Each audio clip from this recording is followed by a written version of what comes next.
Okay, good evening, everybody. This is Kia Stevens, and I am the creator of the Father Swap blog, and we exist to help women exchange their father wounds for the love of God the Father. And we do that by providing a source of encouragement, healing, and practical wisdom for women who have been wounded by their dad, whether it be by way of divorce, abandonment, abuse, incarceration, drug addiction, death, alcoholism, physical presence, or emotional absence. We exist to serve women who have experienced hurt by way of their father. And we cover all subjects, including relationships and trauma and disappointment, which is why I am so excited to have my guest tonight, my dear friend, Amena Brown Owen. What's up, Amena? Hey, girl. Hey, I'm excited. Girl, you excited? No, y'all. And I'm trying to keep myself together, but Amena and I go way back. All the way back. To college. And crazy enough, she was my little sister, but now she's like my big sister. Literally, she's my big sister because girlfriend is tall and I will never be. But no, I mean, I look up to her in so many ways. So I'm excited to have her. Let me read her bio because y'all, when I say it's extensive, it is so extensive.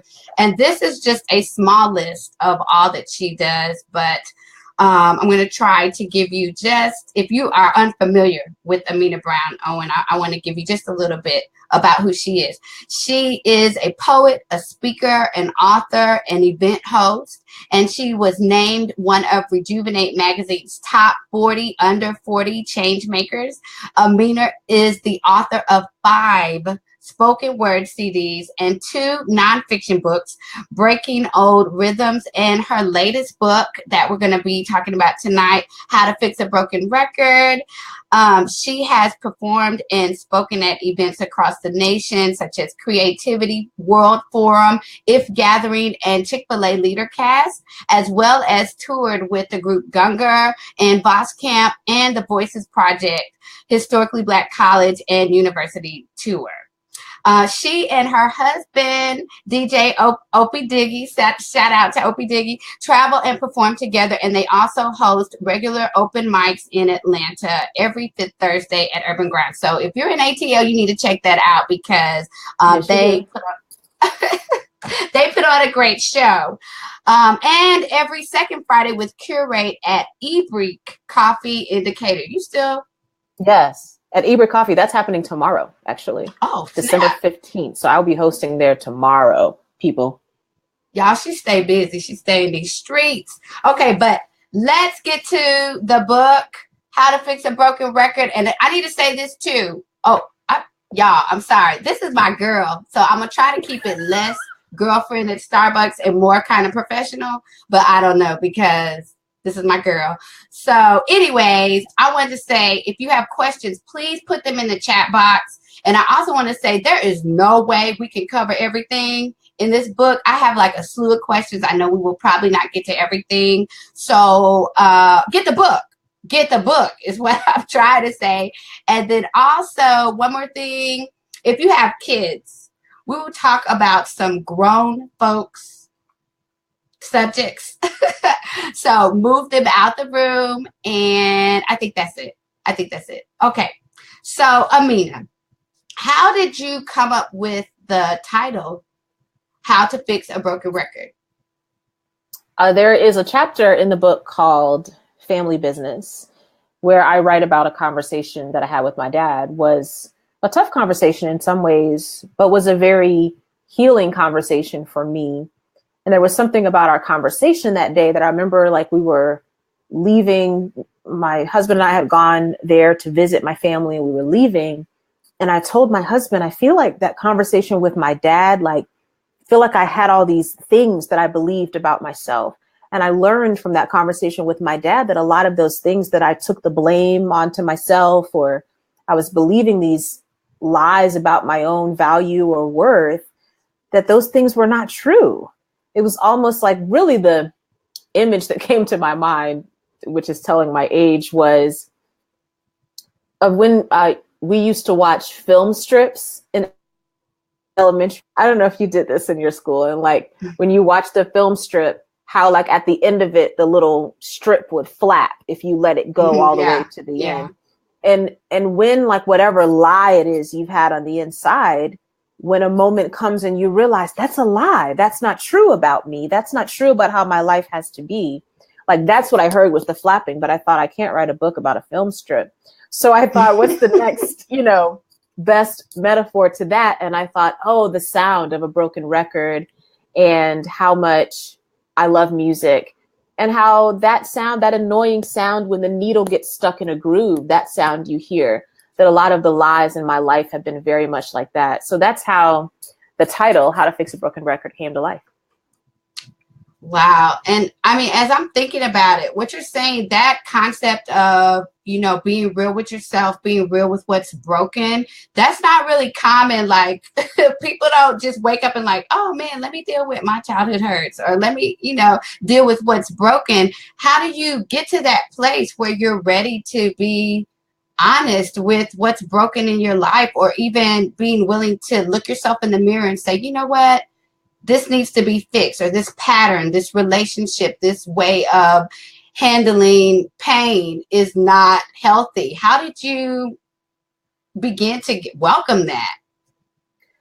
To be honest, now that you're asking me, I don't think I knew at the time how much the book was going to dig into my stuff. Because I think maybe had I known that, I would have picked something else to write about. Let me write about something else.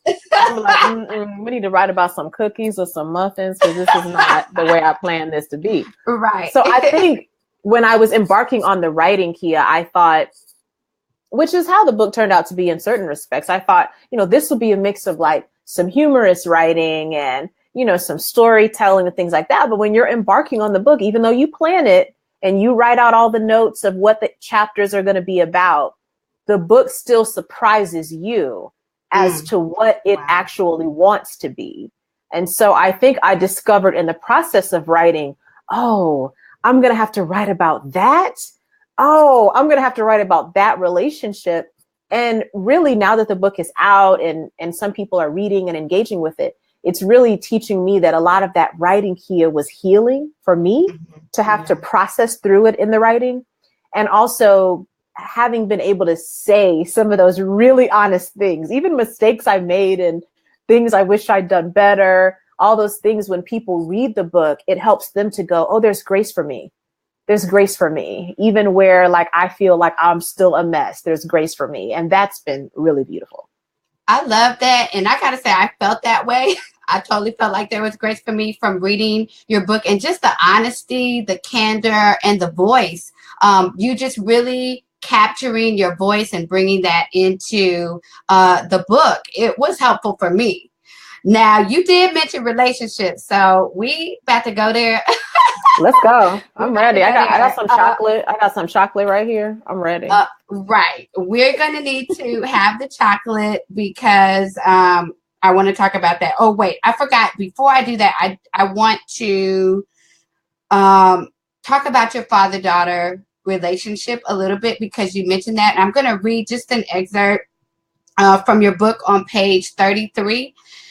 You say, I grew up with cordially divorced parents. There was no ugly custody battle, no fights and arguments in my presence. They decided their marriage wouldn't survive, but they both loved me and would keep their respect for each other as they worked together to raise me. As we navigated the growing pains of a newly blended family, there was no time taken for porch soliloquies about being daddy's princess or going on father-daughter dates. I had grown too old to sit on my dad's lap and learn to dance with my feet on top of his. We were all traversing the awkward terrain of what happens when one family breaks and a second family gets created, while each of us tried to survive. Wow. To find a way to put ourselves back together. And I just wanted to ask you, how do you think the strain in your relationship with your father impacted some of the broken records in your life, i.e. relationships with men, etc.?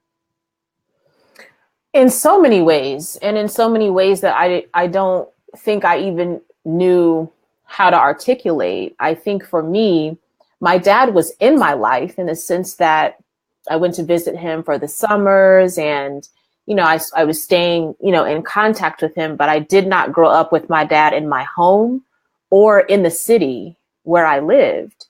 So there were just a lot of things about men that I just didn't know, had no understanding about, because I was growing up in a house full of women. It was my mom and my sister and I. And then when I was in high school, my grandma moved in. So I didn't grow up even with simple things like watching my dad shave. I mean, I think in my life, I can maybe have one or two memories where I remember watching my dad shave, or just the ways that men are that were very different from the women that I grew up with. So I think that played a part in it. I think because my mom and my grandma were both raising or had raised children as single parents. My mom was raising us as a single mother. My grandmother had raised her children as a single mother.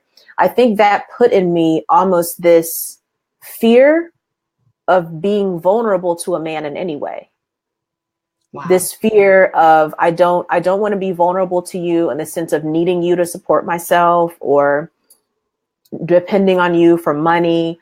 I don't want to put myself in a position that my feelings would be vulnerable to you, because studies would show in the women in my life that you're not to be trusted with feelings or emotions or my body or any of those things, you know? So I think I had a lot of fears really of, how do I interact with a man in an intimate space? Meaning, if I were to be in a dating relationship or be on a date, it took me a long time to really be able to walk through how to do that comfortably, because I didn't grow up with my dad around to even know, how do I have those interactions? You know, how do I do that in a healthy way? I didn't know for a long time. That's so real. You know, there's an author, H. Norman Wright, that talks about your relationship with your father. It's your first relationship with a man, and he kind of shapes you. He shapes your femininity. He shows you how to interact with a man in a non-sexual way. And so many of us, I will say women who have father wounds by some way, shape, or form, you know, have that same familiarity of like, well, how do I interact with you? And then when I'm interacting with you, do you like me? Do you like me? Oh, it's just regular. We're just being friends. Oh, you know, but I mean, a lot of that is kind of foreign. So I totally feel that. So that helps us to transition to talk about the sip tea. No, don't sip tea. To talk about the relationship that you spend the most time on in the book. I believe you call him Cohen. And I want to talk about when you reached a place in your relationship where it was like, it's not going to work because he wanted to be physically intimate, he wanted to have sex, and you were wanting to wait until marriage. So let me go to this quote because it was so good. I would really read the whole book to y'all, but then that wouldn't be an interview. That would just be me reading the whole book. Okay. I, however, had not reached, this is Amena talking. I, however, had not reached the end of my celibacy road. The beginning of my non-celibate road was still obviously a long way off. I was a 28-year-old virgin. And the man I was falling for was ending our dating relationship because I wouldn't have sex with him. Lord have mercy. We could stop right there. This man I had such great feelings for, the man I foolishly or hopelessly wanted some sort of future with, even if it was only a very immediate future, was taking my heart and puncturing it before our dinner orders arrived. Lord have mercy. I mean, there's so many places I could go. The first place I want to go is, I have heard and read and experienced in my own life that women who have been wounded by their fathers or have had some sort of break in the relationship often feel that when the man leaves, there's kind of a synonymous or a I guess, a reflex where you're thinking of how your father has abandoned you and tying it to the relationship that you're in with the opposite sex. Did you have that at all when this guy was breaking up with you? Were you feeling like you're leaving me, like my father left? And did you have that? I don't know that I maybe made all of those connections, but I do think something inherent in my dad not being around a lot when I was growing up was communicating to me that maybe I wasn't lovable, that maybe there was something wrong with me, that there's something in me that like, I can't be loved. I think I was stuck on that more than I was the leaving or abandoning. I was stuck on, well, if I was lovable, wouldn't my dad want to live here where I live? Wouldn't my dad want to be more involved in my life? I think I had this like, you know, very large broken record running about that. And I think when things ended between Cohen and I, and that they ended because of the particular reason they did, I sort of took that in like, well, that message is right. I'm not lovable and I can't be loved and I can't love. And something in me's broken to where this whole thing of like loving someone and being loved and being able to be in a committed relationship is never going to work for me. Like I do remember thinking that and having a hard time getting past that line of thinking. Wow. And, you know, that's the place that I think women find themselves at, you know, like, I'm not lovable. So let me just, in order to keep this man, compromise my desire to remain celibate till marriage, or if you're starting over your celibacy or whatnot. Let me just go ahead and have some sex because I'd rather not be alone, or I don't know when the man is coming. And I'm just like, how on earth? How did you do that at 28? How did you have the resolve that even if this guy leaves me and I don't see any prospects in sight, how did you have the resolve to maintain your desire to be celibate until marriage? How did you do that? By the grace of Jesus, because it was several times. It was several times that I was like, this is stupid. This is the dumbest thing I've ever decided to do. This is dumb. I need to find some other ways, you know. So I'm definitely not saying to anybody out there that I was just like there, you know, feeling very pious and, you know, just quoting Hebrews. I was like, I'm ready to take these clothes off, Jesus. You need to work this out for me, you know. I think a part of it for me, though, first of all, I think that relationship was one of the first relationships that caused me to really have to examine, why was I making a decision to wait to have sex till I got married? Why? Was I doing that because I was worried about what other people would think? Was I doing that because I thought, well, otherwise I'll feel really guilty or I'll feel ashamed, or, you know, like I really had to examine, like, why am I doing that? And the conclusion I came to, even while Cohen and I were still dating, was, if I'm going to do this, I want to do it for me, because I believe I'm worth that, because it's a choice I want to make in my body. I was doing that as a choice because I believed that it honored my relationship with God. Mm-hmm. But I also had to dig under there to say, but am I also doing that for me, for myself? Because I believe it's the healthiest thing for me, because I believe it honors my body and honors, you know, my emotions and all of that. And so in the middle of that relationship, I was coming to that, like, I'm doing this for myself. And I think that helped, because I do think, particularly for those of us that grew up sometimes in a church context or in a very like religious or legalistic context, there's a lot of like guilt and shame that gets attached to our sexual decisions.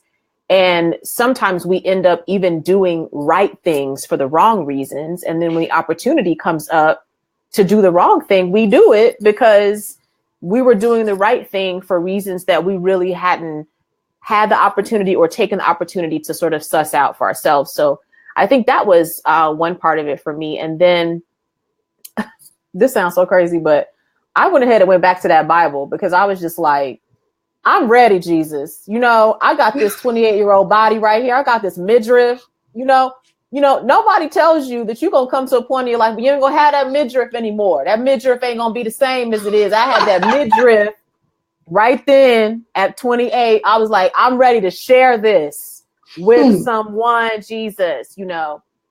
And for me, I needed to go into it knowing that that was going to be okay with God. I needed to know that because I had my own apartment at the time. And so I didn't have a roommate. I lived alone. So if, you know, some guy I was dating came over and we hung out and then he went home, it's me and Jesus in there. Right. And so I remember, this sounds so crazy, but I remember going through that Bible, just like trying to see if I could find a loophole somewhere that said, I can just go ahead and take these clothes off because I was so ready. And I went you through. To stop it. I need you to stop. I was ready. And I went through that whole Bible. And the only thing that I could find when I really read the Bible for myself, what the Bible has to say about sex, the thing that stuck with me that made me decide I got to stick to this, even though I'm about to lose this man over it, was one of the verses I read basically talked about how you're supposed to, there's supposed to be like honor in the ways that you have sex. And I loved him, but it didn't feel like honor to me. Ooh. So I couldn't bring myself to do it. And I felt horrible about it because I loved him so much and I did not want him to walk away for that reason. But I had to ask myself, and I tell young girls this when I talk to them about sex, I tell them you'll fall in love many times in your life. You will meet some men who are wonderfully attractive, sexy men. You'll meet them. Not just attractive, but wonderfully attractive. You will meet many of them. Yeah. But you only have one you. Oh, that's good. I only have one me. That's so good. You may walk away or whatever that is, but I have to think about, of the decisions I make, I want to live with me. I want to be at peace with myself. And at that time in my life, continuing on with my choice, even though it hurt my feelings, felt like the wisest thing for me to do. Mm-hmm. Amen. That's good, Mena. Now, he was just maybe like at the beginning of a long string of men that were not the man for you. So I just you did such a good job of putting the narrative, the dialogue of some of these conversations. So I'm just going to read a few. No, maybe one. Okay, so this is from the chapter, what is this? Bad Day? Late Expectations. Yes. Do you remember your chapters? I do. Okay. So this is Bad Date with Mr. Lavender Pants. I wish it was a lie. It's the truth. Did he really wear lavender pants on the date? He really wore lavender pants. Came to my house and picked me up in lavender pants and some uncle sandals. You know what I'm talking about? When you wear black socks with them, girl, goodbye. No, nobody has time.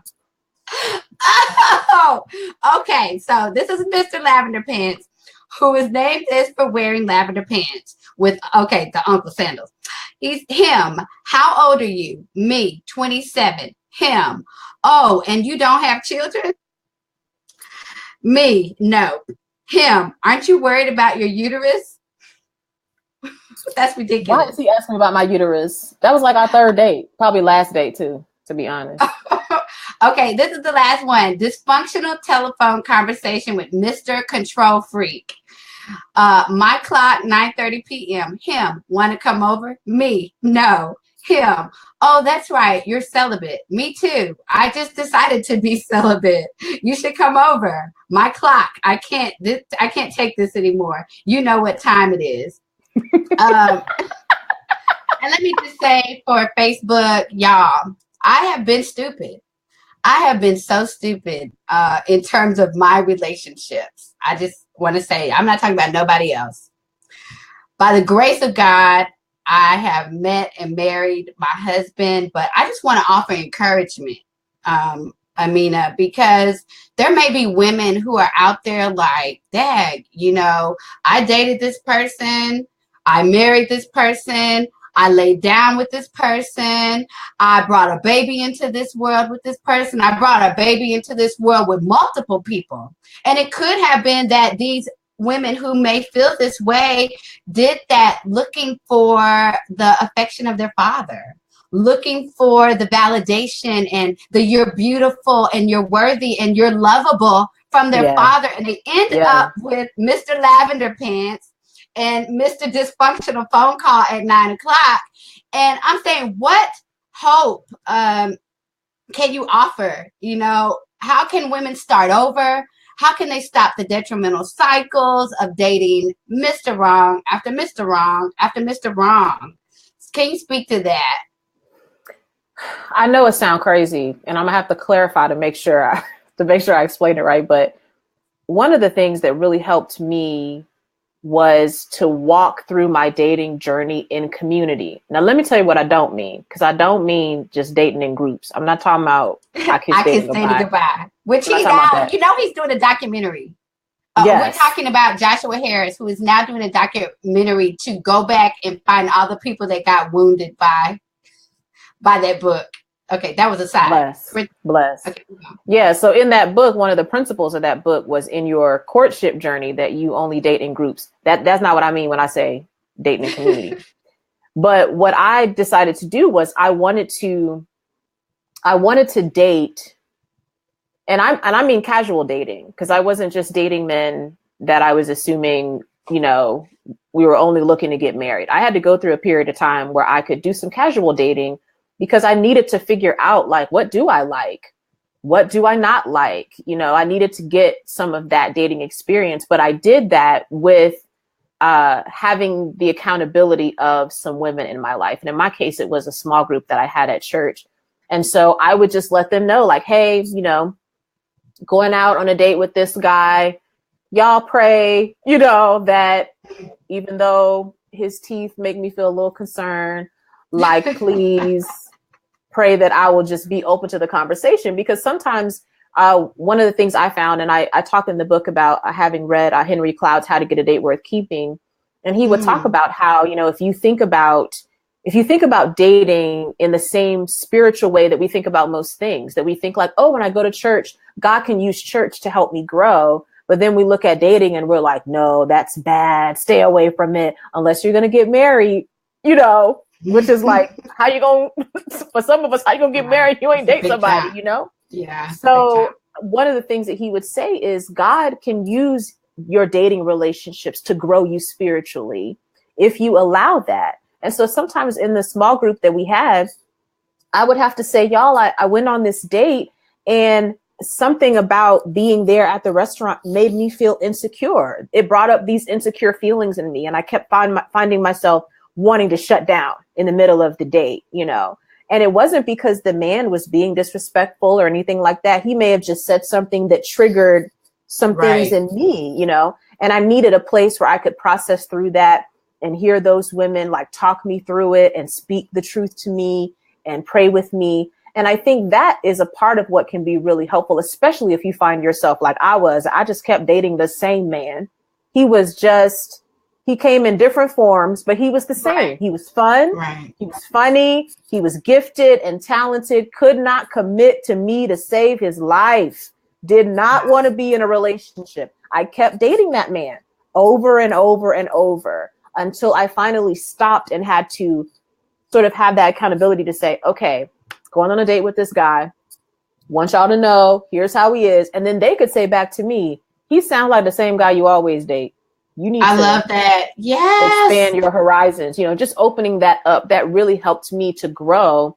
And sometimes, Kia, it meant, you know, I went out on a date with a guy that maybe at first I wasn't sure if I even found him attractive because he was so different from the man I would pick, you know. But sometimes we feel even like attracted to people, not just physically, but because something about their woundedness and our woundedness match. Girl. Sometimes that's what draws us to them.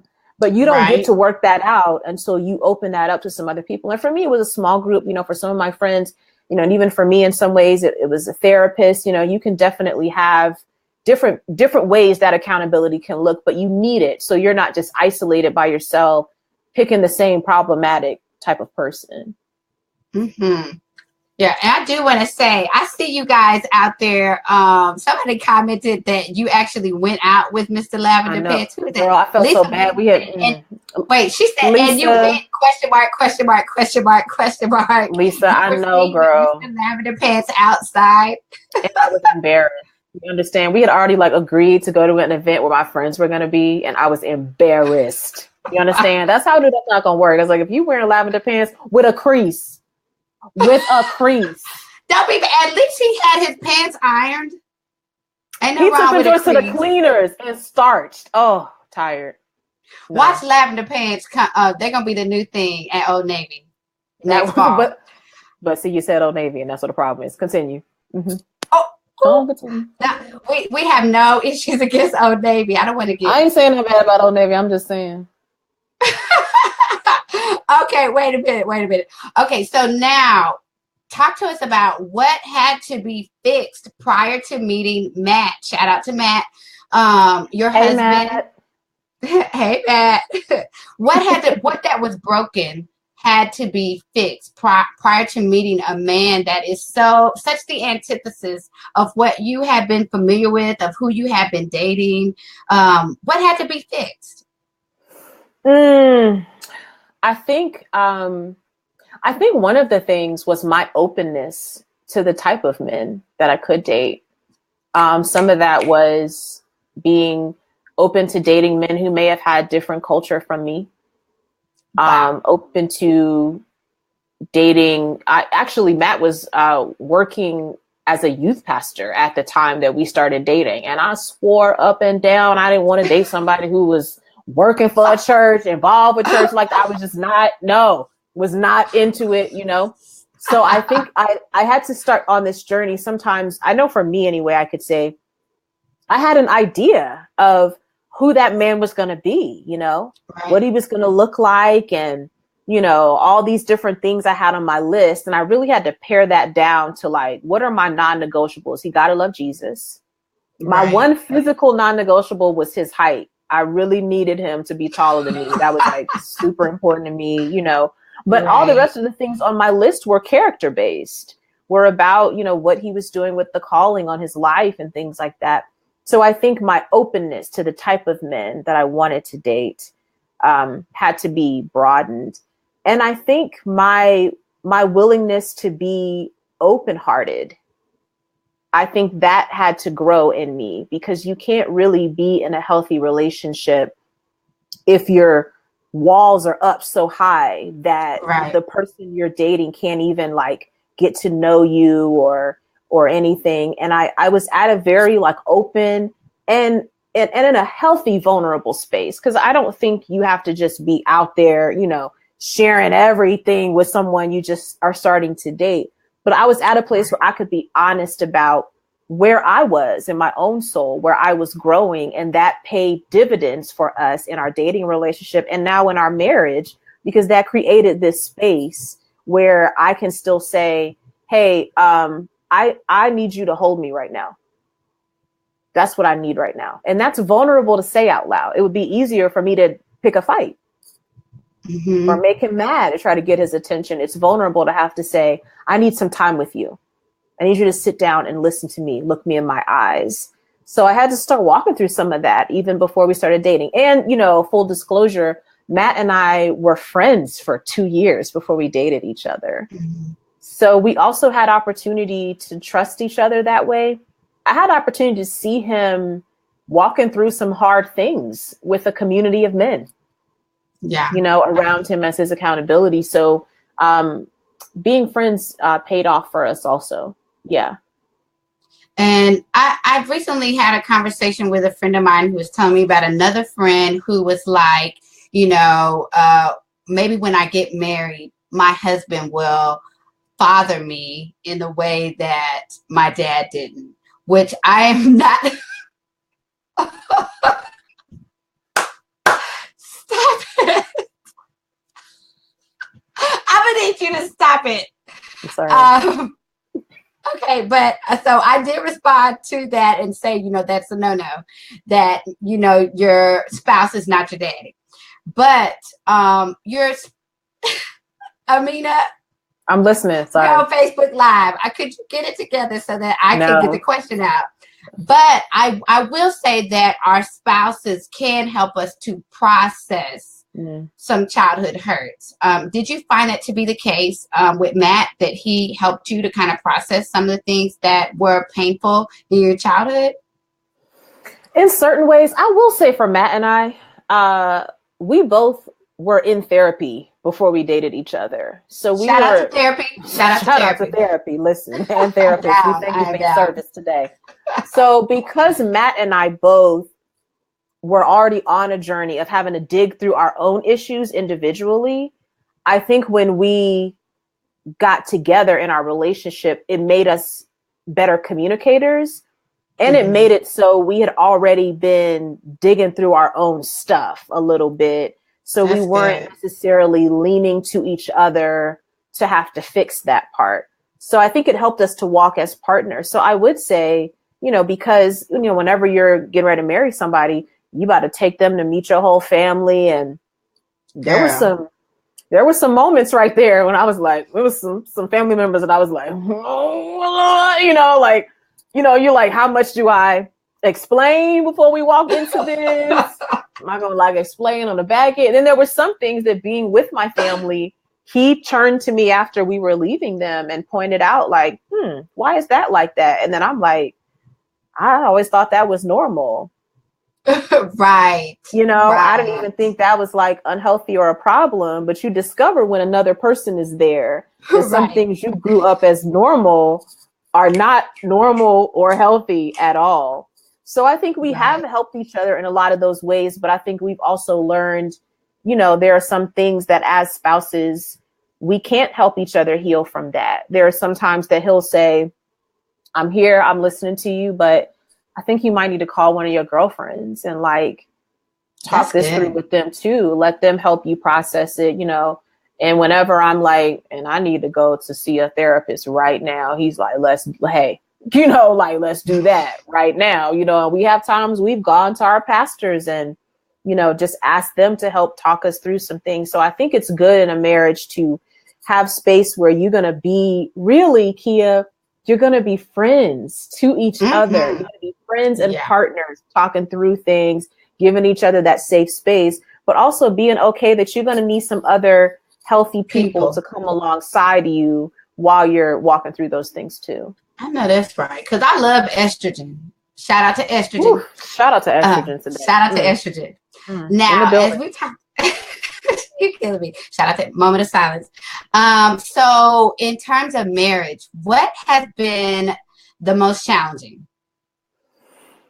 What has been the most challenging?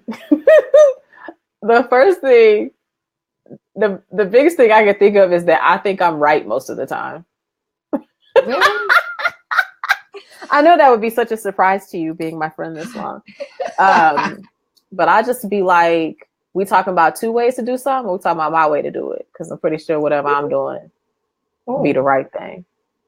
Be the right thing.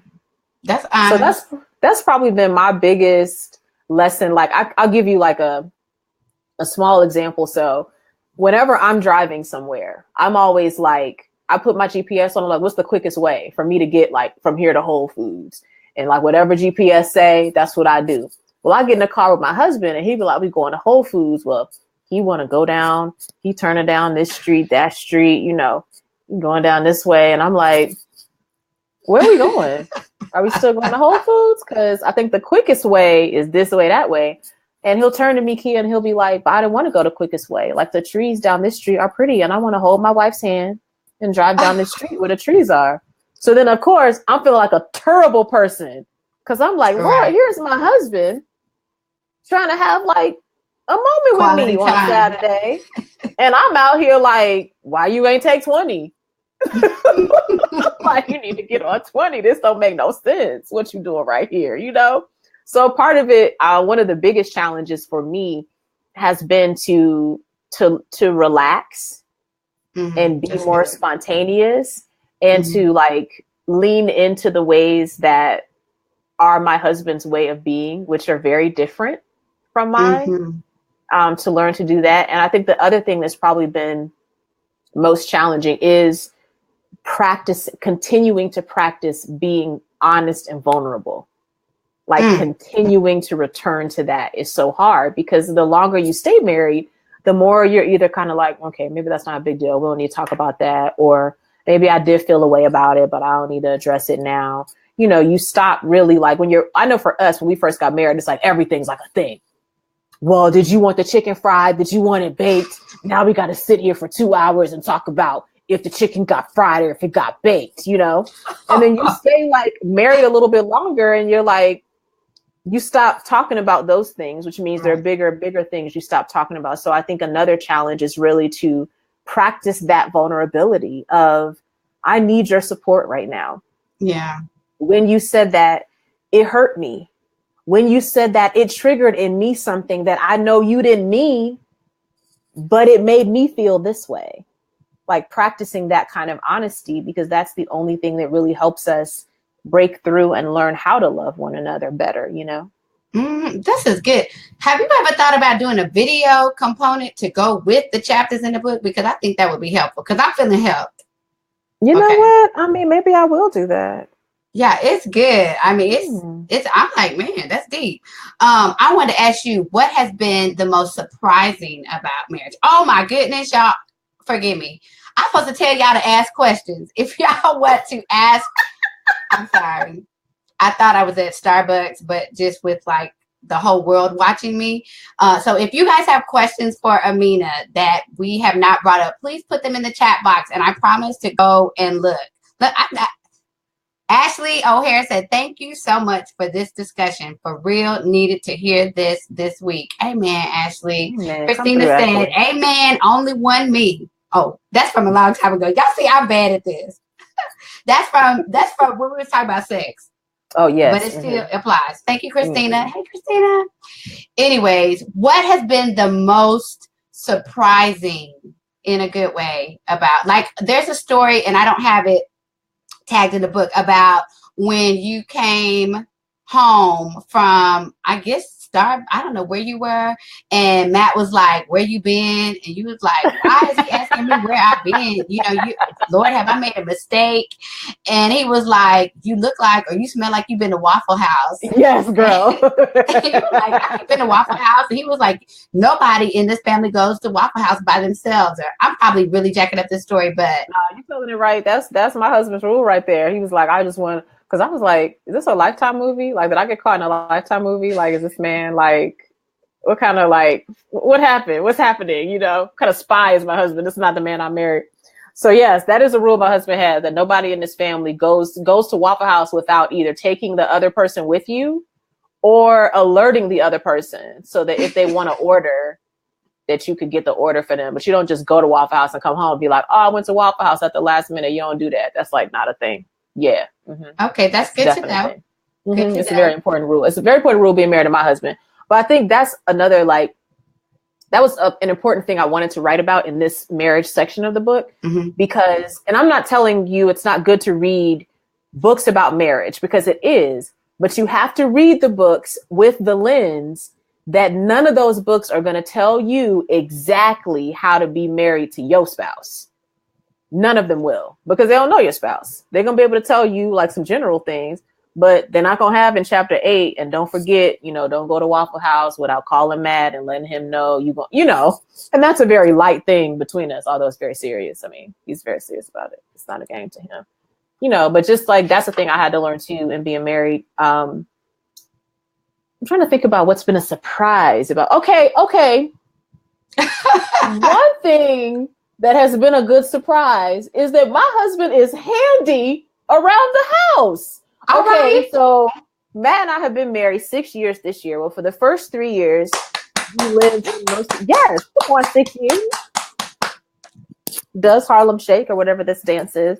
So for the first 3 years, we were renting apartments. We rented a condo for a couple of years.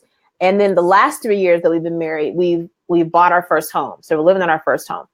And we're living in a home that is an older home that was renovated. But once we moved in, we discovered like there were some of the ways they did the renovation that wrong. Yes.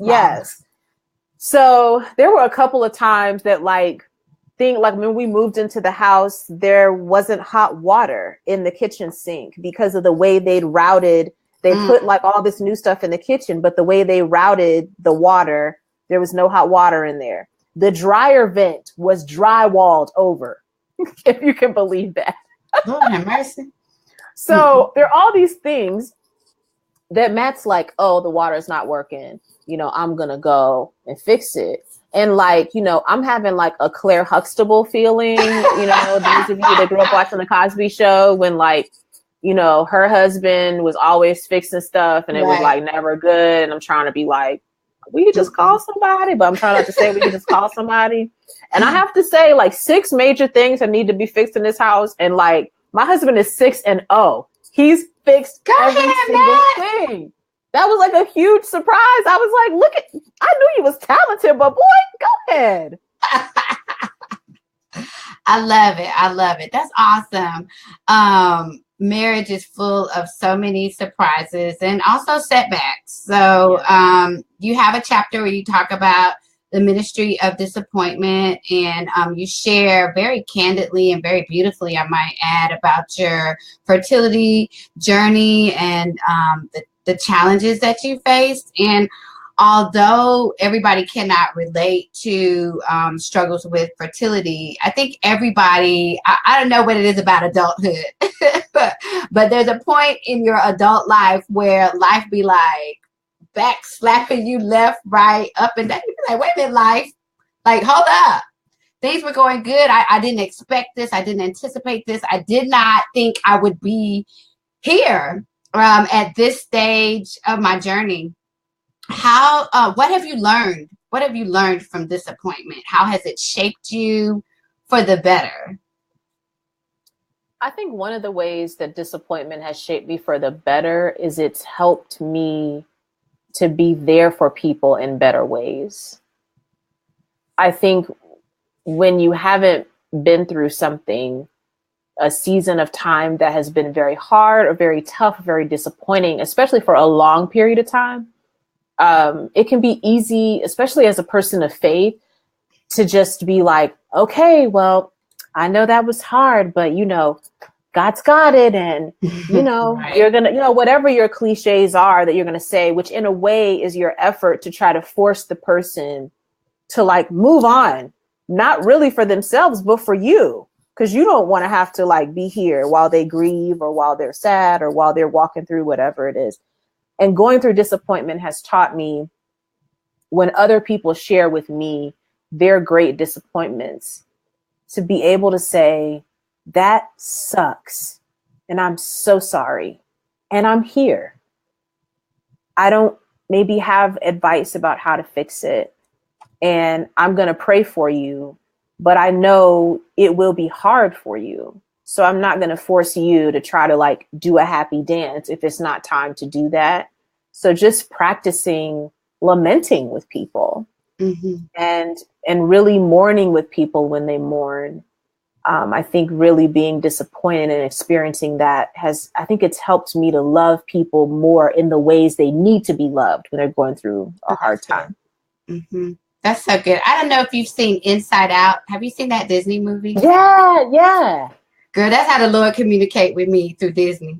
So I need to go see the next Disney film. But, you know, sadness, how Joy was trying, all of y'all who haven't seen Inside Out, you need to see this, and then you'll understand what I'm saying. But Joy was just trying to get rid of sadness, move out the way sadness. And then when sadness cozied up to the elephant, I don't know, I can't remember, but, and he started feeling sad and crying through it and everything. After he got through crying, he was better. He was like, I feel better. And I love what you're saying about lamenting and being able to lament with other people, because so many times we live in this world that it's like, don't be sad, be happy, life's good, my current situation, all this thing, great, great, great, great, great, great, great. But that's not life. Life is not always great. And there's something healing to giving yourself permission to grieve with others, giving them permission to grieve. So I really love what you're saying. Yeah, I think that's so important. I think the other thing about dealing with disappointment is it always shows me what I really think about God. Because I think every time something disappointing happens to me, it feels counter to who I think God is. Wow. And something inside me is thinking that God is not disappointing. But God can be disappointing in the sense of like whatever my expectations are of what I thought my life was supposed to be, or of how I thought this was going to go, or that I didn't think that was going to end, whatever those things are, that I immediately go to whatever I think of God, that either I think God is punishing me for something that maybe I didn't do right, or something's more wrong with me than it is her because you gave her the thing that I'm asking for, but you didn't give it to me. Like it makes me have to dig through, what do I really believe about you, God? Wow. And if I say, for those of us that are Jesus followers, if I say, well, I'm following you, Jesus, will I follow you even when I am disappointed, even when I don't get the answer that I thought you were going to give, or that I thought I deserved, will I still follow you, God? That's really where like my faith is really, that's where the rubber meets the road of my faith, so to speak, Yeah, I love that, Mena. And it's so true. And I totally feel like so many people, we have a place in our lives where our childlike faith, especially if we grew up in the church, has to grow up and mature and, put our big girl panties on and say, this happened in my life. Are you still going to follow God? So I really would love for you to speak to the woman or man, if a man is watching, that maybe feels like there are so many broken records, like record upon record upon record. And how in the world do I even begin to tackle them? I feel so messed up, or I feel so beyond the reach of God, or, what encouragement could you offer to those people? I know I have personally felt that way, like, oh my God, there's so many issues in my life. How can they even begin to be fixed? I think sometimes we're judging our level of brokenness by how we like compare ourselves to other people. And I think particularly in an age of social media, we may look at ourselves and feel like we are such a mess in comparison to this person, God, who looks like everything's fine. Everything's going well for them. Look at their selfies they're taking and look at their family pictures and whatever it is, And I hope one thing is when we look at ourselves and find how broken we feel we are, that we're not alone in that everybody, even when they look like they're so together, that all of us are held together by a thread. All of us are feeling very broken, that you don't have to be alone in that feeling. And I think the other thing that I think is a great place to start, whether you have a relationship with God or you don't, one thing that I know to be true about God is that God's arms are always open for us. No matter how much of a mess we feel that we are, God's always like, oh, you're a mess. Come on. Come closer to me. Come closer to me. Oh man, you have a lot of broken records. Let's go. Come closer to me. That God's never like, wow, you are such right. a mess. What you need is to go to like mess camp, and you're going to do that for like Not 6 months. Camp. And then when you come back from mess camp, you can come to God after that. That's how we view God. When God is very much like, if you're sitting in the middle of a mess right now, call out to me. Ask me to help you. I'm waiting for you to ask me, invite me in to whatever that space is. And I think that's how we really can discover God's grace. And I think too, we have to surround ourselves with people who want to love us when we do not have it together, who want to come to our house when it's messy, who want to talk us through life when we need to cry and snot. You know, you and I have been friends long enough to have cried and enough when we were with each other where we had snot coming down our faces. Like, you need to have people in your life. Shout out to snot. You need to have people in your life that can love you like that, because then you know, like, man, I'm a mess, but even when I'm a mess, somebody loves me. God loves me. I have people in my life who love me, whether I'm put together or I'm not, you know? That was beautiful, Mena. Y'all, this girl speaks in poems.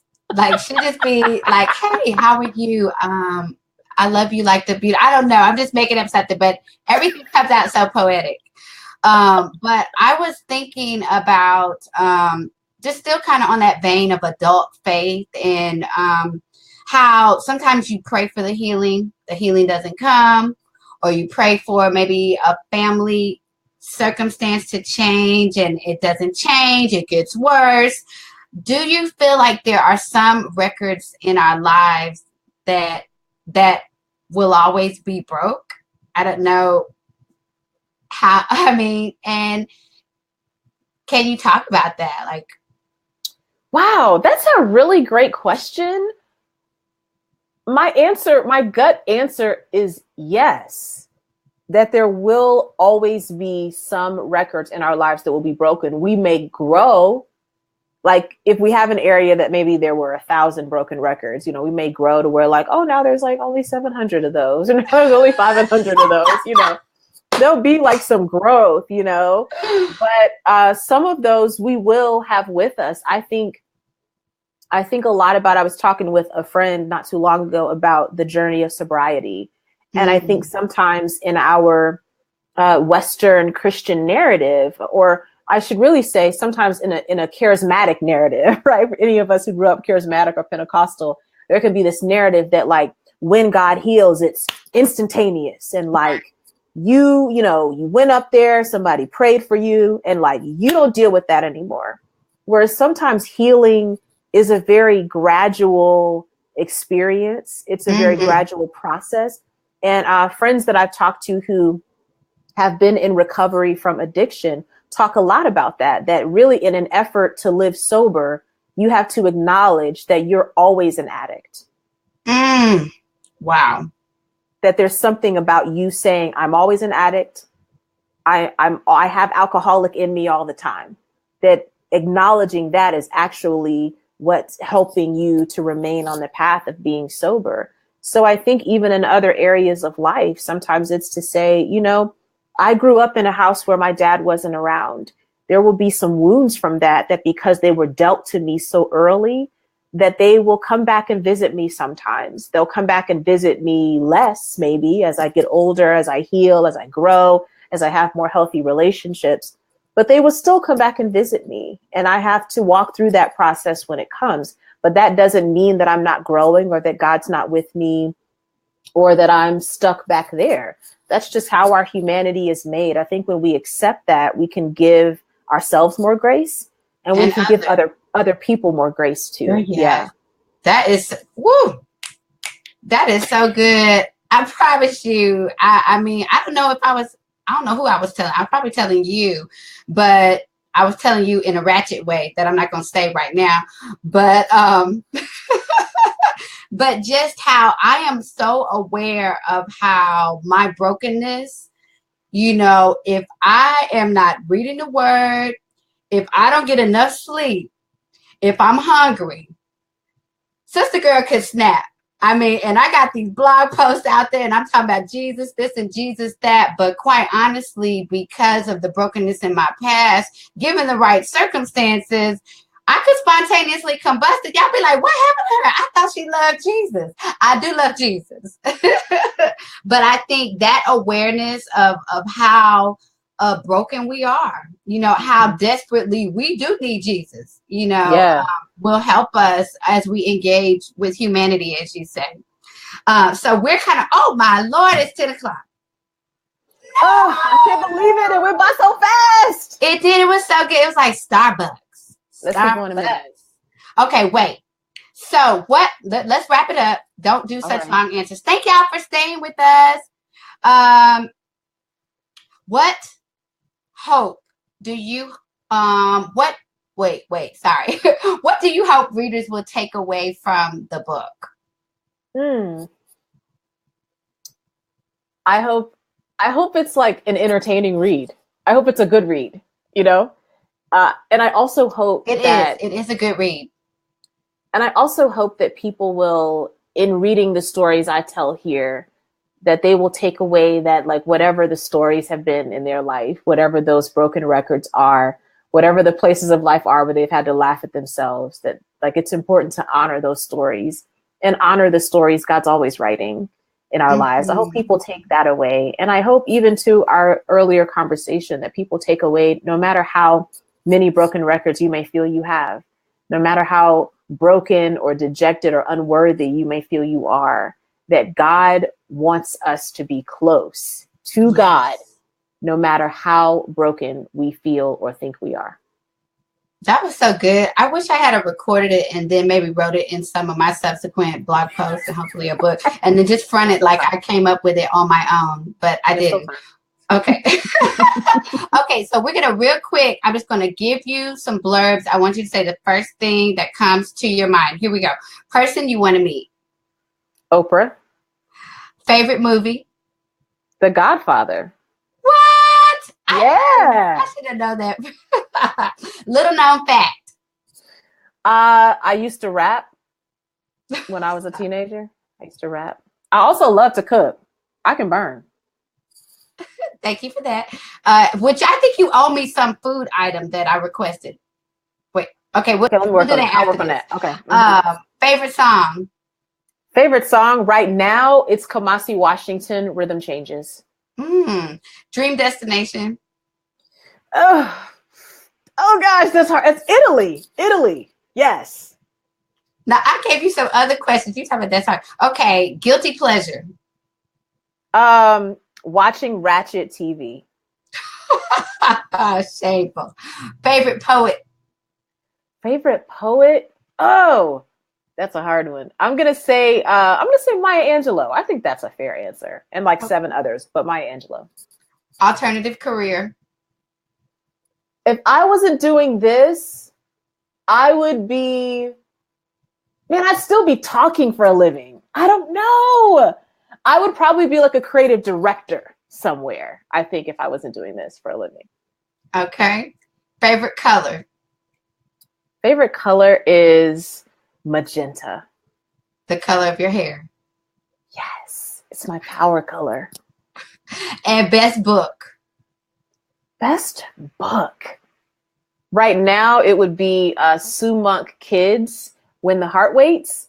And shout out to Enuma Okoro for her book on Advent. I'm reading that right now, and it's fabulous. Okay, awesome. And then we need to connect, because I'm going to post this video on YouTube, and I'll put all the links to the stuff that you mentioned in there. Okay, so last question. What's next for Amena Brown Owen? What's next? How to Fix a Broken Record's going on tour for 2018.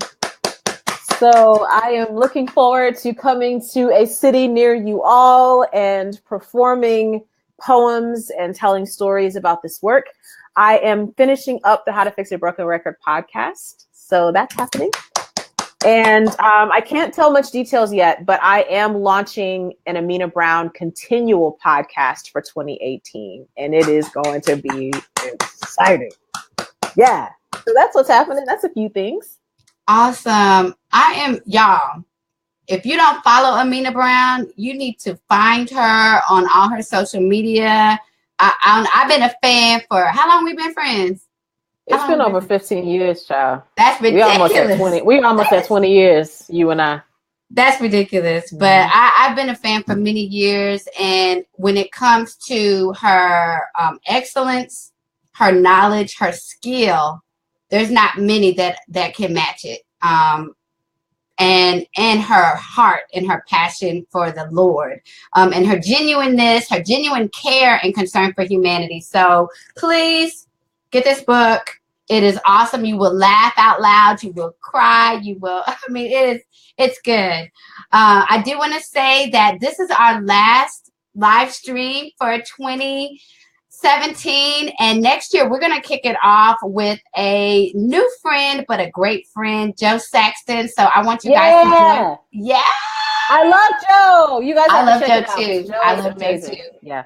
Yeah. So join me. And that's pretty much it. You guys, I love you. I'm praying for you. I hope that you have an incredible Christmas and an excellent, exceptional New Year. Thank you so much for joining me. I'm Kia Stevens. If you need any encouragement as it relates to dealing with your father wounds, check me out at www.fatherswap.com. Thanks so much. I'll take care. Bye-bye.